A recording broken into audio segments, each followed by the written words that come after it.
నిత్యం గ్రూప్ రాజకీయాలు, అంతర్గత మాటల యుద్ధాలతో వార్తల్లో నిలిచే ఆ జిల్లా అధికార పార్టీ నేతలంతా ఒక్కసారిగా ఒకే తాటిపైకొచ్చారు. ఒకరిపై ఒకరు అధిష్టానానికి ఫిర్యాదులు చేసుకునే ఆ సీనియర్లు తాజాగా ఒకే వేదికపై ఐక్యతా రాగం అందుకోవడం ఇప్పుడు తెలంగాణ పొలిటికల్ సర్కిల్స్ లో బిగ్ హాట్ టాపిక్ గా మారింది. అధినేత సన్నిహితుడికి సన్మానం ఏర్పాటు చేసి అక్కడ మేమంతా కలిసికట్టుగా ఉండాలన్న పార్టీ, ఇక్కడ బతకాలన్నా విడిపోయిన ఆ రెండు జిల్లాలను కలిపి మళ్ళీ ఒకే జిల్లాగా మార్చాల్సిందేనంటూ నినదించారు.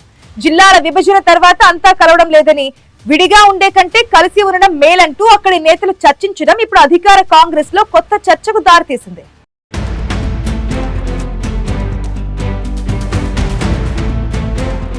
గత బీఆర్ఎస్ ప్రభుత్వ పరిపాలనా సౌలభ్యం పేరిట రాష్ట్రంలోని ఉమ్మడి 10 జిల్లాలను కాస్త 33 జిల్లాలుగా మార్చింది.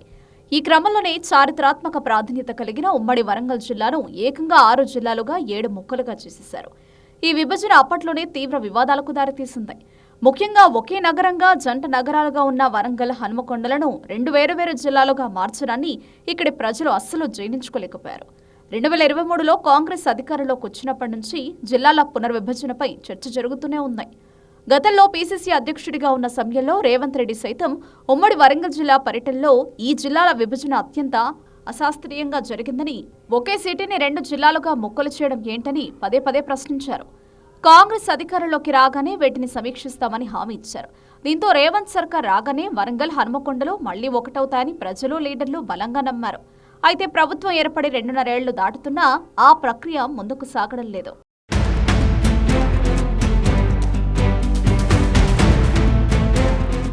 ఇటీవల కాలంలో వరంగల్ కాంగ్రెస్ లో మంత్రులు, ఎమ్మెల్యేల మధ్య సమన్వయ లోపం స్పష్టంగా కనిపిస్తోందనే చర్చ నడుస్తోంది. దీనికి ప్రధాన కారణం ఈ జిల్లాల విభజనేనని లీడర్లు అంతర్గత సమావేశాల్లో కొట్టుకుంటున్నారు. ఈ క్రమంలోనే సీఎం రేవంత్ రెడ్డికి కుడి భుజం, ప్రభుత్వ సలహాదారుడిగా ఉంటూ తాజాగా రాజ్యసభకు ఎన్నికైన వేం నరేందర్ రెడ్డికి వరంగల్లో కాంగ్రెస్ శ్రేణులు భారీ సన్మాన సభను ఏర్పాటు చేశారు. జిల్లాలోని సీనియర్ మంత్రులు, ఎమ్మెల్యేలు, ముఖ్య నేతలంతా ఈ సభకు హాజరయ్యారు. వేదికపై ఐక్యత గురించి మాట్లాడాల్సిన లీడర్లంతా మైకు దొరకగానే ఒకే తాటిపైకి వచ్చి జిల్లాల విలీనం అంశాన్ని లేవనెత్తారు. కాంగ్రెస్ పార్టీ ఇక్కడ తన అధికారాన్ని కాపాడుకోవాలన్నా, రాబోయే ఎన్నికల్లో మళ్లీ క్లీన్ స్వీప్ చేయాలన్నా హనుమకొండ, వరంగల్ జిల్లాలను కలిపి ఒకే ఒక్క వరంగల్ జిల్లాగా మార్చడం తప్ప మరో మార్గం లేదని వేం నరేందర్ రెడ్డి ముందే ముక్త కంఠంతో నినదించారు.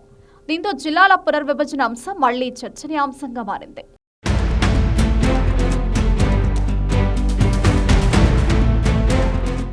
ఉమ్మడి వరంగల్ జిల్లా కాంగ్రెస్ నేతలు అనగానే ఎవరికి వారే యమునా తీరే అన్న చందంగా ఉండేవారు.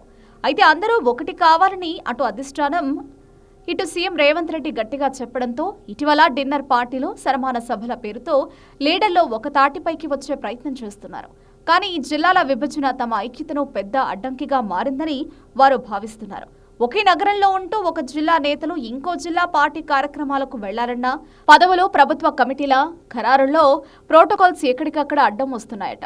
అందుకే ఇప్పటికిప్పుడు హనుమకొండ, వరంగల్ జిల్లాలను కలిపి ఒకే జిల్లాగా మార్చితే సగం సమస్యలు తీరిపోతాయని సీనియర్లు లెక్కలేస్తున్నారు. ఇక్కడ మరో ఆసక్తికరమైన అంశాన్ని గుర్తు చేసుకోవాలి. గత 2023 అసెంబ్లీ ఎన్నికల్లో ఉమ్మడి వరంగల్ జిల్లాలోని 12 స్థానాలకు గాను 11 స్థానాల్లో బీఆర్ఎస్ ఘోరంగా ఓడిపోవడానికి ఈ జిల్లాల ముక్కలాట కూడా ఒక ప్రధాన కారణం. చారిత్రాత్మక వరంగల్ ప్రాముఖ్యతను తగ్గించేలా ముక్కలు చేయడాన్ని ఇక్కడి విద్యావంతులు, యువత, బ్యూరోక్రాట్లు అప్పట్లో జీర్ణించుకోలేక బీఆర్ఎస్ కు ఓటుతో బుద్ధి చెప్పారు. ఆ సెంటిమెంట్ను ఇప్పుడు కాంగ్రెస్ నేతలు తమకు అనుకూలంగా మార్చుకోవాలని చూస్తున్నారు.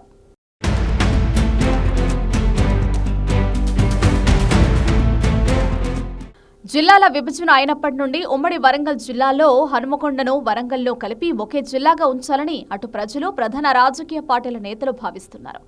అనేక ఉద్యమాలు, రౌండ్ టేబుల్ సమావేశాలు, కరపత్రాలు వంటి వాటితో ప్రభుత్వానికి గత కొద్ది రోజులుగా నివేదికలు అందిస్తున్నారు. అయితే అధికారంలో ఉన్న కాంగ్రెస్ పార్టీ నేతలు పెట్టుకున్న మీటింగ్లోనే నేతలు జిల్లాలను కలపాలని అధిష్టానానికి చెప్పడం ఇప్పుడు మరోసారి చర్చనీయాంశంగా మారింది. అది కూడా వాళ్లు కలిసి ఉండి వచ్చే ఎన్నికలను ఎదుర్కోవడం కోసం జిల్లాలను కలపాలని చెప్పడం ఇప్పుడు హాట్ టాపిక్ అయింది. అయితే ఇప్పుడు అధికార పార్టీ నేతలకే అసహనం వచ్చేలా ఈ జిల్లాల విభజన మారిందని అర్థమవుతోంది. గతంలో పీసీసీ అధ్యక్షుడిగా ఉన్నప్పుడు సీఎం రేవంత్ రెడ్డి అనేక సందర్భాలలో అటు కొమరం భీం, ఆసిఫాబాద్ జిల్లా విషయంలో, ఇటు హనుమకొండ జిల్లా విషయంలో అశాస్త్రీయంగా చేశారని మాట్లాడిన మాటలను గుర్తు చేస్తూ మరి ఈ సభలో మాట్లాడారు. ఇప్పటికైనా అధిష్టానం పెద్దల దృష్టికి వెళ్లి ఈ జిల్లాలను కలపాలని ప్రధాన డిమాండ్ లేవనెత్తిస్తోంది. అయితే సొంత పార్టీ మీటింగుల్లోనే కాంగ్రెస్ నేతలు ఈ విలీన డిమాండ్ను ఇంత గట్టిగా లేవనెత్తడం వెనుక ఒక పక్కా పొలిటికల్ ప్లాన్ ఉందంటున్నారు విశ్లేషకులు. వేం నరేందర్ రెడ్డి సీఎం రేవంత్ రెడ్డికి అత్యంత ఆప్తుడు కాబట్టి ఈ సభలో తామంతా కలిసికట్టుగా డిమాండ్ చేస్తే ఆయన ఈ విషయాన్ని నేరుగా సీఎంఓ దృష్టికి తీసుకెళ్లి ముఖ్యమంత్రిని ఒప్పించగలరనే నమ్మకంతోనే సీనియర్లు ఈ స్కెచ్ వేశారంటున్నారు.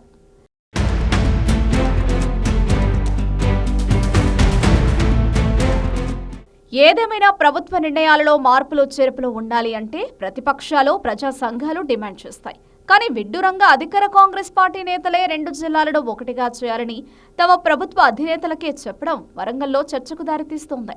అయితే ఇది గత కొద్ది కాలంగా ఉన్న చర్చ అయినప్పటికీ ఇప్పుడు మరోసారి వాళ్ల అధికారం కోసమే ఈ డిమాండ్ లేవనెత్తడం తోటి ప్రజలు, విద్యావంతులు మరోసారి ఈ అంశాన్ని చర్చనీయాంశంగా చూస్తున్నారు. త్వరలోనే అత్యంత ప్రతిష్టాత్మకమైన గ్రేటర్ వరంగల్ మున్సిపల్ కార్పొరేషన్ ఎన్నికలు జరగబోతున్నాయి. ఈ ఎన్నికల్లో కాంగ్రెస్ జెండా ఎగరాలంటే నేతల మధ్య గ్రూపు తగాదాలు ఉండకూడదు.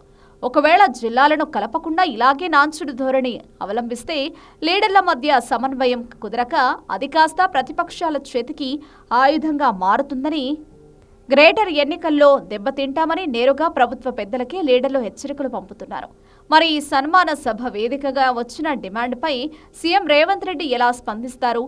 వరంగల్, హనుమకొండలను మళ్లీ ఒకటి చేసి గ్రేటర్లో జెండా ఎగరేస్తారా లేక పాత పద్ధతినే కొనసాగిస్తారా అనేది చూడాలి.